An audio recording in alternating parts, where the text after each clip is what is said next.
கர்த்தருடைய நாமம் மகிமைப்படுவதாக. அல்லேலூயா, அல்லேலூயா, அல்லேலூயா. என்னுடைய பெயர் பவுன்ராஜ். நான் இப்போ தமிழ்நாடு சிறப்பு காவல்படை மணிமுத்தாரில் பணிபுரிந்து கொண்டிருக்கிறேன். எனக்கு என்னுடைய மனைவி பெயர் தங்கபுஷ்பம். எனக்கு 2 குழந்தைகள் இருக்காங்க. முதல் குழந்தை பேர் நிருபா, 2வது குழந்தை பேர் ஷெர்னி. நேரம் எனக்கு குறைவாக கொடுக்கப்பட்டதுனால உடனே சொல்லி முடிச்சிடுறேன். சாட்சியை குயிக்காக முடிச்சிடுறேன். நான் ஒரு கபடி பிளேயர். தமிழ்நாட்டில் ஸ்டேட் லெவலில் விளையாண்டுருக்கேன். அப்படி விளையாண்டுக்கிட்டு இருக்கும்போது எனக்கு எங்கேயோ ஒரு இடத்துல ஒரு அடிபட்டிருக்கு. அந்த அடி எனக்கு தெரியாமலே இருந்தது. அப்போது நான் மணிமுத்தாறு ட்ரைனிங் சென்டர் உங்களுக்கு எல்லாருக்குமே தெரிஞ்சிருக்கும். போலீஸ் ட்ரைனிங் சென்டர்னாலே மணிமுத்தாறு ட்ரைனிங்னாலே அது ஒரு சிறப்பு மிக்கது. தமிழ்நாட்டிலே பேர் வாங்கின ஒரு ட்ரைனிங் சென்ட்ரு தமிழ்நாடு சிறப்பு காவல்படை தாசிக்கா 9ஆம் மணியினுடைய ட்ரைனிங் சென்டர். அப்படின்னா அது ஒரு வித்தியாசமாக தான் இருக்கும். அங்கே ட்ரைனிங்னாலே கொஞ்சம் கஷ்டமாக தான் இருக்கும். அப்படி ட்ரைனிங் சொல்லி கொடுக்குற ஒரு ஆசிரியராக 5 வருடமாக நான் பணிபுரிஞ்சிருக்கேன். அப்படி பணிபுரிந்து கொடுத்த ட்ரைனிங்கில் போலீஸ் ட்ரைனிங் வந்து நிறையா இருக்குது. நிறையா மலையேறும் பயிற்சி, ஓட்ட பயிற்சி, நீளந்தாண்டு பயிற்சி அப்படி இருக்குது. ஆனால் அந்த பயிற்சிகளில் மிகவும் சிறந்தது துப்பாக்கி சுடும் பயிற்சி சொல்லி கொடுக்குறது வந்து மிகவும் கொஞ்சம் சிரமம்தான். இருந்தாலும் அது சொல்லிக் கொடுக்குறதுல ஒரு திறமை வேணும், தனி திறமை வேணும் அதுக்கு. அப்படி சொல்லிக் கொடுக்கும் ஒரு திறமையை மிக்க ஒரு ஆசிரியராக நான் தேர்ந்தெடுக்கப்பட்டு ஒரு 5 வருடமாக அந்த துப்பாக்கி சுடும் பயிற்சி சொல்லிக் கொடுக்கல சிறந்த ஒரு ஆசானாகவே நான் விளங்கினேன். அப்படி ட்ரைனிங் சொல்லி கொடுத்து போய்கிட்டு இருக்கும்போது 2013 நான் ட்ரைனிங் சொல்லி கொடுத்துக்கிட்டு இருக்கும்போது எனக்கு ரொம்ப அந்த துப்பாக்கி இப்படி ஒரு திரளான ஜனங்கள் 300-400 மத்தியில் நிற்கிறேன். அப்போது அந்த மேடையில் ஏறி துப்பாக்கியை தூக்கி போடணும், கைட்டை தூக்கி போடணும். அது வெயிட் வந்து 10 கிலோ இருக்கும். அந்த 10 கிலோ துப்பாக்கி அப்படி தூக்கி போடும்போது என்னுடைய இடது கை போய் பிடிக்கணும், அது பிடிக்கலை. அந்த இடத்துல அப்படியே நின்னேன். திருப்பி போடு அப்படின்னு எல்லோரும் நான் சொல்லிக்குவாங்க அப்படின்னு எல்லா அதிகாரிகளும் அப்படியே நின்று எதிர்பார்த்துக்கிட்டு இருக்காங்க. பவுன் செஞ்சிருவான், எப்படி மிஸ் ஆகுது அப்படின்னு ஆவலோடு எதிர்பார்த்து கொண்டு இருக்கும்போது திருப்பியும் தூக்கி போடு அப்படிங்கிறாங்க. என்னால் தூக்கி போடுறேன், என்னுடைய இடது கை போய் துப்பாக்கியாக பிடிக்கலை. எனக்கு ரொம்ப சங்கடமாகி போச்சு. அவ்வளோ பேர் முத்தியில் ஒரு 500-600 பேர் இருக்க இடத்துல ரொம்ப வெக்கப்பட்டு கூனி தலை குனிஞ்சு அப்படியே கீழே வந்துட்டேன். என்னால் ஒன்றுமே செய்ய முடியலை. அப்போ உடனே என்னை ஆஸ்பத்திரிக்கு கூப்பிட்டு போகிறாங்க. ஆஸ்பத்திரிக்கு கூப்பிட்டு போகும்போது டாக்டரு நைட்டு 1:30 மணிக்கு அப்பாயின்மெண்ட்டு நைட்டு 1:30 மணிக்கு. அந்த அப்பாயின்மெண்ட்டு பார்த்து டாக்டர் என்னை பார்த்து சொல்லிட்டாரு, நீ 1000-ல் ஒருவன், இந்த வியாதி யாருக்குமே வராது, உனக்கு வந்திருக்கு அப்படின்னு சொல்லிட்டாங்க. எனக்கு ரொம்ப சங்கடமாகி போச்சு. டாக்டர் என்னை தொட்டே பார்க்கல. நான் போகாத இடம் இல்லை. தமிழ்நாட்டு டாக்டர்லாம் பார்த்து முடித்து திரும்ப கேரளாவில் சித்திரை திருநாள் அப்படிங்கிற ஒரு ஆஸ்பத்திரிக்கு போகிறேன். அங்கே நீங்கள் மனுஷங்கன்னு நேராக போகிறவங்களே பார்க்க முடியாது. அந்த மாதிரி உள்ள நரம்பு வீக் ஆனவங்கள தான் அங்கே பார்க்கலாம். அந்த ஆஸ்பத்திரியில் கொண்டு விட்டுருக்கேன். அங்கே முதல்ல ஒரு 10 டாக்டர் செக் பண்ணாங்க. அடுத்து ஒரு 7, அடுத்து ஒரு 5, அடுத்து ஒரு 3. அவங்களும் செக் பண்ணிட்டு சொல்லிட்டாங்க, இது வந்து உத்தரவாதம் பண்ண முடியாது, ஆப்ரேஷன் பண்ணலாம், எஸ் ஆர் நோ தான், உத்தரவாதமே கொடுக்கல. ரொம்ப கஷ்டப்பட்டேன். ரொம்ப கஷ்டம்னா ரொம்ப ஒரு பைக்கு ஓட்ட முடியாது. ஒரு தும்மல் வரும் பாருங்க, அந்த தும்மல் விழுந்தது அப்படின்னா ஒரு 2 நிமிஷம் என்ன நடக்குன்னு எனக்கே தெரியாது. அப்படி ஒரு பனைமரத்தை வெட்டி போட்டால் எப்படி சாயும் அதே மாதிரி போய் விழுந்தேன் அப்படின்னா ஒரு அந்த சேர் இருந்தால் சேர் உடஞ்சிரும், கையில் என்ன பொருள் கிடந்தாலும் நொறுங்கிரும். ஒரு 2 நிமிஷம் நில தடுமாறி நிற்பேன். மரித்தவனை போல கீழே கிடப்பேன், மரித்தவனை போல தான் இருப்பேன். அப்படிப்பட்ட என்ன ரொம்ப கஷ்டம். உயிர் பயம் வந்துருச்சு. நாங்கள் வந்து இந்து குடும்பத்தை சேர்ந்தவங்க.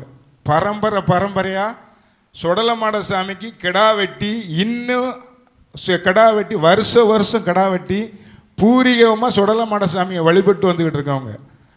அப்படி குடும்பத்திலேருந்து வந்து நான் ஆண்டவரை நம்ம வியாதி கொடுமை ஆகிட்டா அதுக்கப்புறம் என்ன பண்ணுறேன்னா, உடனே மாந்திரவாதி என் தம்பி அண்ணனை எப்படியாவது காப்பாற்றிடணும். என் கூட பிறந்தது 2 சகோதரர்கள், எனக்கு கீழே உள்ள சகோதரர்கள் 2 பேர். அண்ணனை எப்படியாவது காப்பாற்றிடணும், அண்ணன் முடியாமல் இருக்கான், என்ன செஞ்சாவது காப்பாற்றிடணும் அப்படின்ட்டு இங்கேருந்து கோயம்புத்தூருக்கு மாந்திரவாதிகிட்ட அழைச்சிட்டு போகிறான். என் தம்பி தான் சொந்த செலவில் 50,000 ரூபா செலவு. அப்போமே மாந்திரவாதியத்துக்கு ஒரு 10 வருஷத்துக்கு முன்னாடி கூட்டிகிட்டு போகிறான். இரவு பூஜை, வள்ளி, அந்த பூஜை இந்த பூஜை, பொம்மையெல்லாம் செஞ்சு என்ன உருவம் மாதிரி செஞ்சு, சூடம் பொறுத்தது என்ன, சேவல் அறுக்கிறது என்ன, ஏகப்பட்ட மந்திரவாதம். அந்த மந்திரவாதி சொல்கிறான், எனக்கு ஒரு அடையாளம், அந்த வீட்டுக்கும் என் தம்பி வீட்டுக்கும் வரக்கு ஒரு 2 கிலோமீட்டர் இருக்கும். அந்த அவன் ஒரு அடையாளம் என்ன சொல்கிறான், நீ வீட்டுக்கு போகிறதுக்கு முன்னே ஒரு சடலத்தை பார்ப்ப, ஒரு இறந்து போன உருவத்தை பார்ப்ப அப்படிங்கிறான். எனக்கு அதில் ஒரு நம்பிக்கையே இல்லை. உடனே சரி கிளம்பலாம் அப்படின்ட்டு 3 நாள் மந்திரம் பண்ணியிருக்கான். எத்தனை நாள்? 3 நாள். விடிய விடிய மந்திரம், பகல் மந்திரம், எல்லா மந்திரம் ஓதிக்கிட்டே இருக்கான். பொம்மை வச்சு எரிச்சிருக்கான். ஆனால் போகும்போது இந்த ஒரு வார்த்தை தான் சொல்ல, இதுதான் உனக்கு அடையாளம் அப்படின்னு. அப்போ நாங்கள் அங்கேருந்து வீட்டுக்கு வரோம். வீட்டுக்கு வரும்போது வர்ற வழியில் அதையே பார்க்குறோம். துள்ள துடிக்க அப்போந்தான் ஒரு ஆட்டோ ஆக்சிடெண்ட் ஆகி ஒரு ஆட்டோ டிரைவரு மறித்து அந்த நிலைமையில் கிடக்கு 2 கிலோமீட்டர் கேப்பில். இதை பார்த்த உடனே எனக்கு என் தம்பி சொல்லிட்டான், அண்ணே உனக்கு இனிமேல் பிரச்சனை இல்லை அப்படின்னு. அப்படியா? ஏன்னா மந்திரவாதி சொன்னது நடந்திருக்குன்னே நம்ம கண் கூட பார்த்துட்டோம், இன்னும் உனக்கு விடுதலை தானே அப்படிங்கிறான். ஆனாலும் கர்த்தர் நல்லவர். அந்த விடுதலை எனக்கு கிடைக்கல அப்படின்னோடனே நான் என்ன செய்கிறதுன்னே எனக்கு புரியலை. நாளுக்கு நாள் வியாதி நான் பிளவினப்பட்டு கொண்டே தான் இருக்கேனே தவிர ஒரு சிறு முன்னேற்றம் கூட என்கிட்ட காண கிடைக்கல. அப்போ எனக்குள்ள மரண பயம் வந்தாச்சு. எனக்குள்ள என்ன வந்தாச்சு? மரண பயம். நமக்கு இந்த நிலைமையா? எவ்வளோ பெரிய ஸ்போர்ட்ஸ் பிளேயரு, நம்ம எத்தனை வருஷம் கபடி விளாண்டுருக்கோம், என்னென்ன சாதிச்சிருக்கோம், நமக்கு இந்த ஒரு நிலைமையா? நம்ம சொந்த வேலையை கூட நம்ம செய்ய முடியாத அளவுக்கு, இந்த அளவுக்கு இன்னொருடைய உதவியை நாடி நாம் இருக்கக்கூடிய நிலைமைக்கு தள்ளப்பட்டோமே அப்படின்னு ஒரு வேதனை இருந்த போதிலும் மரண பயம் வந்துருச்சு. இனி நம்ம மரிச்சு போவோம், இனி நமக்கு வாழ்வு இல்லை, நம்ம செத்து போக வேண்டியதான் அப்படின்ட்டு உடனே என் மனைவியை கூப்பிட்டு சொல்கிறேன், எம்மா நீயும் கொஞ்சம் படிச்சிருக்க, நான் இறந்து போயிடுவேன், இறந்து போனால் உனக்கு கவர்மெண்ட்டில் வேலையும் கொடுப்பாங்க, திருப்பி கொஞ்சம் பணமும் என்ன செய்வாங்க, தருவாங்க அப்படின்னு. அது வரைக்கும் என்னுடைய சர்டிஃபிகேட்டில் எங்கள் அம்மாவை தான் நான் வாரிசாக வச்சுருந்தேன். வேலைக்கு சேர்ந்தால் ஒரு கவர்மெண்ட் ஊழியர்களாக சேர்ந்தால் ஒவ்வொருவரும் தனக்கு பின்னால் யார் வாரிசு அப்படின்னு கேட்பாங்க, அது இருக்குது. அதில் நான் எங்கள் அம்மாவை சேர்த்து வச்சுருந்தேன். நான் உடனே என்ன செஞ்சேன், கடகடான்னு போய் ஆஃபீஸுக்கு போயிட்டு மெல்ல போய் என் மனைவி பேருக்கு நான் திருமணமான டேட்டு, அந்த டேட்டு வச்சு எனக்கு கல்யாணம் ஆயிடுச்சு. அப்போ தான் நான் பதிதேன் எனக்கு திருமணம் ஆகிவிட்டது, எனக்கு மனைவி இருக்காங்க, 2 குழந்தைகள் இருக்காங்க அப்படின்னு சொல்லிட்டு அங்கே போய் ரெக்கார்டெல்லாம் இம்மிடியேட்டாக ரெடி பண்ணுறேன். ஏன்னா நம்ம மறிச்சிருவோம் அப்படிங்கிற பயம் எனக்கு ரொம்ப ஆணித்தனமாகி போச்சு. உடனே நான் என்ன பண்ணுறேன், ஆஃபீஸில் சொல்லி எல்லாத்தையும் டாக்குமெண்ட் எல்லாம் மாற்றி எனக்கு வரக்கூடிய என்னென்ன கவர்மெண்ட்லேருந்து உண்டுமோ அத்தனையிலையும் என்னுடைய மனைவி பேரை அட்டாச் பண்ணிட்டேன். மனைவி என் பிள்ளைகள் பேரை அட்டாச் பண்ணி கடகடான்னு எழுதி கொடுத்து எல்லா செராக்ஸ் எடுத்து வீட்டில் கொண்டாந்து வச்சாச்சு. அப்போ என் மனைவிட்ட சொல்கிறேன், எப்பா உன் பேரில் எல்லாத்தையும் மாற்றிட்டேன், இந்த நேரத்திலே நமக்கு அந்த மரண பயத்தில் இருந்தவங்களுக்கு தான் அதில் தெரியும் அந்த அருமை. அப்போது என் மனைவிட்ட சொல்கிறேன், நான் வச்சிக்கோ எல்லாம் இதில் இருக்குது அப்படின்னு சொன்ன உடனே அவள் இல்லை நான் வாங்க மாட்டேன் உங்கள்கிட்ட அப்படின்னு சொல்லி அந்த இடத்துல அவள் என் கையில் இருந்து அதை வாங்கலை. அப்போ சொல்கிறா, கடைசியில் என் மனைவி கொஞ்சம் தேவனுடைய கர்த்தரை பற்றி அறிந்தவள். அண்ணோன்னு அவள் சொல்கிறா, அப்பா நீங்கள் போகாத இடம் இல்லை, போகாத கும்பிடாத கோயில் இல்லை, போகாத டாக்டர் இல்லை, எல்லார்கிட்டையும் போயிட்டு வந்துட்டியப்பா. நம்ம ஏசப்பா கடைசியில் நம்ம உயிர் மீட்கக்கூடிய அவள் ஏசப்பா அறிந்தனால என்ன சொல்கிறான், வாங்கப்பா கடைசி சான்ஸு, நம்ம ஏசப்பாவை போய் கும்பிடுவோம், அவர் உங்களுக்கு விடுதலை தருவார், நீங்கள் விடுதலை தந்தால் அவரை ஏற்றுக்கங்க, இல்லைன்னா விட்டுருங்கப்பா அப்படின்னா. அப்படியாம்மா அப்படின்னு. அப்போ சரி அப்படின்ட்டு ஆலயத்துக்கு எங்கள் பட்டாலியன் ஆஃபீஸுக்கு முன்னாடியே நம்முடைய நல்ல மேய்ப்பன் மணிமுத்தார் சபை இருக்குது, அங்கே தான் இருக்குது. இப்போ என்னுடைய மனைவி ஆலயத்துக்கு போயிட்டு வந்த பழக்கங்கள் இருக்குது. அந்த பழக்கத்தை வச்சு நான் ஆலயத்துக்கு போகிறேன். எனக்கு எதுவுமே தெரியாது. ஆலயத்தில் போய் உட்காந்துருக்கு முன்னாடி இருந்து வேடிக்கை பார்த்துக்கிட்டு இருந்தேன். 2 நாள் ஆச்சு, 3 நாள் ஆச்சு, இப்படி போய் போய் வேடிக்கை பார்த்துட்டே வந்துக்கிட்டு இருப்பேன். அதில் மறுநாள் ஒரு ஞாயிற்றுக்கிழமை ஆராதனையில் பாஸ்டர் எனக்காக ஊக்கமாக பாஸ்டர் மற்றும் சபை விசுவாசிகள் ஊக்கமாக ஜெபம் பண்ணாங்க. ஜெபம் பண்ணும்போது பாஸ்டர் என்கிட்ட சொன்னாங்க, பிரதர் நீங்கள் ஆலயத்தை விட்டு மட்டும் வெளியில் எந்திச்சு போயிடக்கூடாது, எக்காரணத்தை கொண்டும் நீங்கள் இந்த ஆலயத்தில் தான் உட்கார்ந்துருக்கணும், ஆலயத்தை விட்டு வெளியில் மட்டும் என்ன செய்யக்கூடாது, நீங்கள் போகக்கூடாது அப்படின்னு எனக்கு பாஸ்டர் வந்து சொல்லிட்டு போனாங்க. நானும் உட்கார்ந்துருந்தேன். அப்போ தான் எனக்குள்ள ஒரு அசுத்த ஆவி இருந்து தெரிஞ்சது. அந்த ஜெபம் எனக்காக அவங்க உருக்கமாக ஜெபம் பண்ணுறாங்க, எல்லாரும் உத்தரவாதம் பண்ணி ஜெபம் பண்ணுறாங்க. அப்போது எனக்குள்ளே இருந்து நீ போய் சாவு, எனக்குள்ள காதுக்குள்ள ஒலிக்கி நீ போய் சாவு, நீ போய் சாவு, எதுக்கு இங்கே வந்த அப்படிங்கிற குரல் என் காதுக்குள்ள தெளிவாக கேட்கு.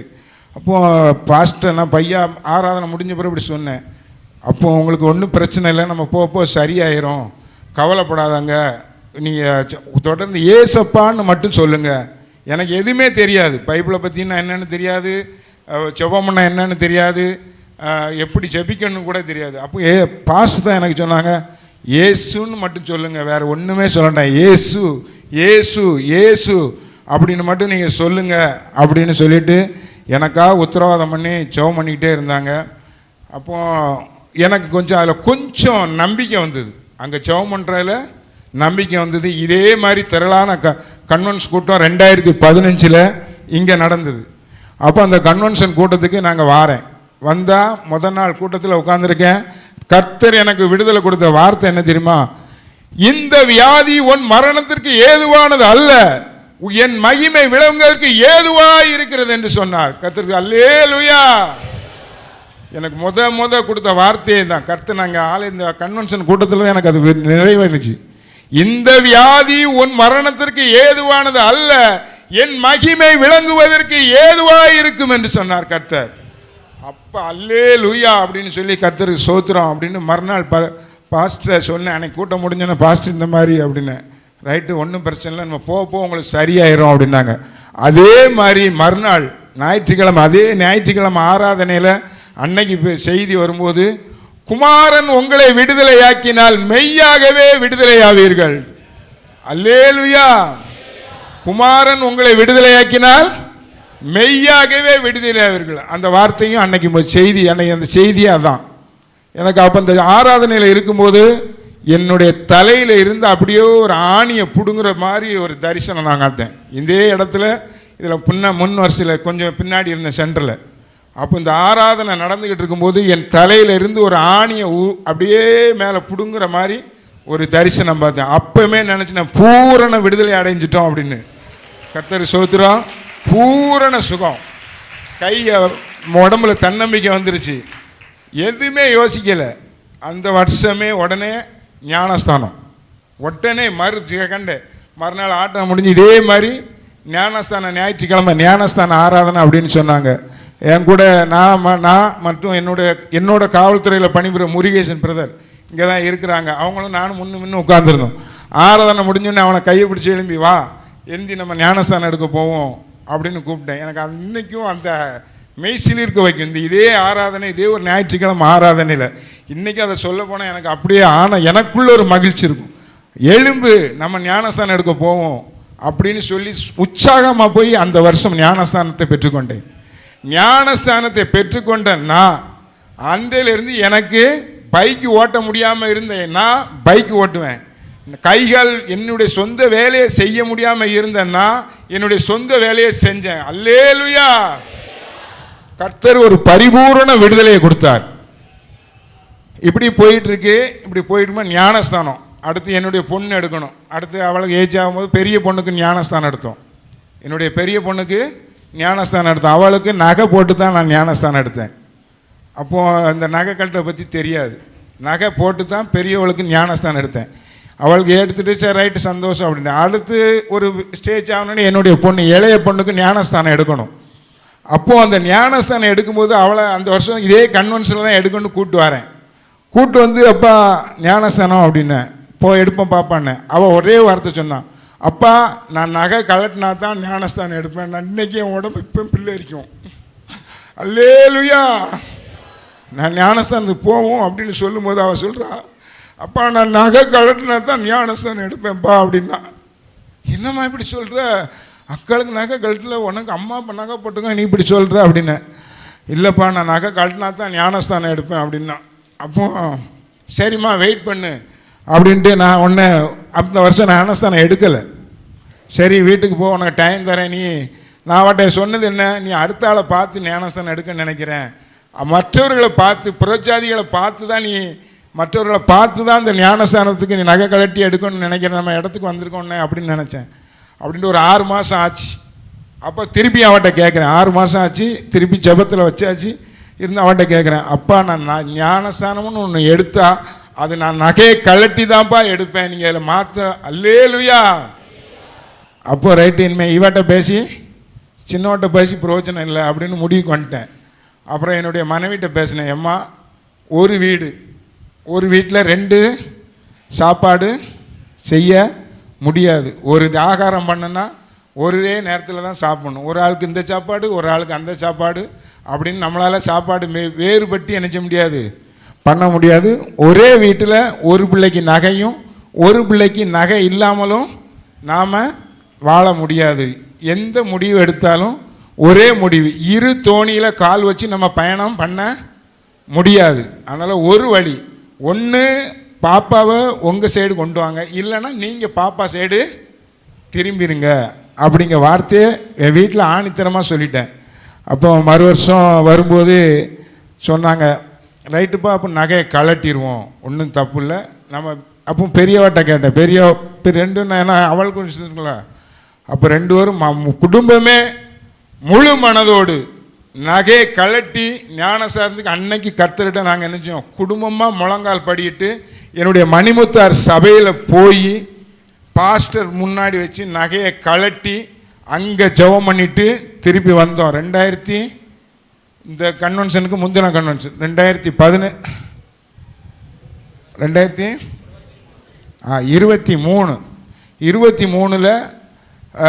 வந்து இங்கே வந்து ஞானஸ்தானம் பெற்றுக்கொண்டோம். ஞானஸ்தானம் எடுக்க கர்த்தர் குடும்பமாக நகையை கழட்டி ஞானஸ்தானம் எடுக்க கர்த்தர் கிருபை செய்தார். அல்லேலூயா, அல்லேலூயா. அப்புறம் கொடுக்கிறது, கர்த்தருக்கு கொடுக்கிறது. ஒரு நாள் பாருங்கள், என்னோட பிள்ளைகளுக்கு நான் ரட்சிக்கப்பட்ட புதுசில் ரொம்ப கடன்பட்டு நொந்து ஒரு 8 லட்சம் ரூபா கடனில் இருந்தேன். கிட்டத்தட்ட எத்தனை லட்சம் ரூபா? கவர்மெண்ட் ஊழியர். யாருன்னா கவர்மெண்ட் ஊழியர். எனக்கு எத்தனை லட்சம் ரூபா கடன்? 8 லட்சம் ரூபா கடன். காணிக்க போட முடியாது. ஒரு நாள் அப்படியே உட்காந்துட்டு எல்லா பிள்ளைகளுக்கெல்லாம் காணிக்க கொடுத்து அனுப்பிட்டேன். ஆனால் நான் காணிக்க போடணும். என்னுடைய பிரதர் ஒரு ஆள் ஆர்சி சர்ச்சுக்கு போகக்கூடிய ஒருவர் சொல்லுவார், பிரதர் ஆலயத்துக்கு போகும்போது வெறுங்கையோடு நீ போகவே கூடாது, ஆலயத்துக்கு போகும்போது வெறுங்கையோடு நீ போகக்கூடாது அப்படின்னு. இப்படி ரட்சிக்கப்பட்டேன், ஞானஸ்தானம் எடுத்துட்டேன் அப்படின்னு சொல்லும்போது அவர் எனக்கு ஒரு சின்ன குழு கொடுத்தார். பேர் குருசாமி. பேர் என்ன பேர்? அவர் என்னை மாதிரி ரட்சிக்கப்பட்டு திருப்பி வந்தவர் தான். இவர் இந்து குடும்பத்தில் இருந்து, பாரம்பரிய இந்து குடும்பத்தில் இருந்து வந்தவர் தான். அவர் எனக்கு முன்னால் ரட்சிக்கப்பட்டு வந்தார். ஆலயத்திற்கு செல்லும்போது நீ வெறுங்கையோடு போக கூடாது அப்படின்னு சொன்னான் அந்த அண்ணன். எனக்கு கையில் பைசா இல்லை, உருண்டுக்கிட்டே வரேன், வீட்டை அங்கே சுற்றுறேன் இங்கே சுற்றுறேன், மதிக்கு வரவே இல்லை. அப்போ வேலை செஞ்சுக்கிட்டு இருக்கும்போது எனக்கு ஒரு ஆள் பர்ஸ் வாங்கி கொடுத்தாரு, ஒரு சப் இன்ஸ்பெக்டர், அப்போ உள்ள சப் இன்ஸ்பெக்டர் ஒரு ஆள் வாங்கி கொடுத்தாரு. அவர் என்ன செஞ்சார், அதில் ஒரு 50 ரூபாயை வச்சு அந்த பர்ஸை எனக்கு ஒரு பரிசாக கொடுத்தாரு. வேலையில் இருக்கும்போது சந்தோஷமாக நான் உற்சாகமாக இருக்கும்போது அவர் எனக்கு வாங்கி கொடுத்த பர்ஸு. அப்போ அந்த பர்ஸு ஞாபகம் எனக்கு வந்தது. ஆமாம், இதில் ஒரு 50 ரூபாய் இருக்குமே அப்படின்ட்டு திருப்பி பர்ஸை தேடுவேன். ஏன்னா நம்மகிட்ட பணம் இல்லை, பர்ஸை தேடுறதுக்கு அவசியம் இல்லை. திருப்பி பர்ஸு எங்கே இருக்குன்ட்டு தேடுறேன். பர்ஸை தேடி எடுத்து அந்த 50 ரூபா இருந்தது. உடனே அந்த 50 ரூபாய் எடுத்துகிட்டு ஆலயத்துக்கு என்ன செஞ்சாச்சு, காணிக்கப்பட பைசா இருக்குது, ரைட்டு கர்த்தருக்கு ஸ்தோத்திரம் அப்படின்ட்டு வந்து மனப்பூர்வமாய் உற்சாகத்தோடு வந்து அந்த 50 ரூபாய் காணிக்க போட்டேன். எனக்கு அல்லேலூயா, கர்த்தர் எனக்கு முன்னாடி பணம் வாங்கினவங்க என்கிட்ட பணம் வாங்கியிருப்பாங்களா, இந்த பணம் நம்ம போனால் இனிமேல் என்ன செய்யாது, நம்ம ஒரு சிலருக்கு பணம் கொடுத்தா என்ன செய்வோம், இந்த பணம் போனால் வராது அப்படின்னு ஒரு முடிவு பண்ணுவோம்ல, அதே மாதிரி நானும் அந்த பணம் போயிடுச்சு, இனிமேல் யார் தருவா அப்படின்ட்டு அன்றைக்கி உட்காந்துருக்கேன் வீட்டில். இன்னைக்கு என்ன செய்ய அப்படின்ட்டு. ஆனால் அதே மனுஷன் சாயங்காலம் யார் கொண்டு வரானே எனக்கு எதிர்ப்பில்லை. ஒரு ஃபோன் பண்ணி சொன்னால் இன்னைக்கு ஏன்னா நான் உங்கள் வீட்டுக்கு வந்துக்கிட்டு இருக்கேன், மணிமுத்தாருக்கு 5000 ரூபா கொண்டு வந்துக்கிட்டு இருக்கேன் அப்படின்னா, என் கையில் என்ன இல்லை, ஒரு பைசா இல்லை. அந்த 50 ரூபாயை மனப்பூர்வமாக கர்த்தருக்கு கொடுத்ததுனால வராக்கடன் எத்தனையோ வருஷங்கள் எத்தனையோ மாதங்களில் வருஷ கணக்கில் வாங்கின பணம் சாயங்காலம் சந்தோஷமாக கொண்டாந்து வீட்டில் நைட்டு 8 மணிக்கு பைக்கு வீடு தேடி வந்து கொடுத்தான். அவன் ஊருக்கு எது 1 மணி நேரம் ட்ராவல் பண்ணணும். எவ்வளோ நேரம் ட்ராவல் பண்ணணும்? நாளைக்கு வந்து வாங்கிக்கணும்னு கூட அவன் சொல்லலாம். ஆனால் அந்த மனுஷனை கர்த்தர் மனசில் யாவி அவன் ஏன் வீட்டுக்கு தேடி வந்து என்ன செஞ்சான், கொடுத்தான். கர்த்தருக்கு கோடான கோடி ஸ்தோத்திரம். கர்த்தர் இந்த மாதிரி எனக்கு பல அற்புதங்களும் அதிசயங்களையும் காணப்பண்ண கர்த்தர் இந்த சாட்சி மூலமாக மரித்த என்னை உயிர்ப்பித்த தேவன், மரித்த என்னை உயிர்ப்பித்த தேவன் உங்களையும் உயிர்ப்பிப்பார், உங்களையும் உங்கள் குடும்பத்தையும் எழுப்புவார். உங்கள் கடன் பிரச்சனைகள் மாறும், உங்கள் வியாதிகள் எனக்கு விடுதலை கொடுத்த கர்த்தர் உங்களுக்கும் விடுதலை கொடுப்பார் என்ற விசுவாசத்தோடு இந்த சாட்சியை முடிக்கிறேன். அல்லேலூயா, அல்லேலூயா, அல்லேலூயா. கர்த்தருடைய நாமம் மகிமைப்படுவதாக.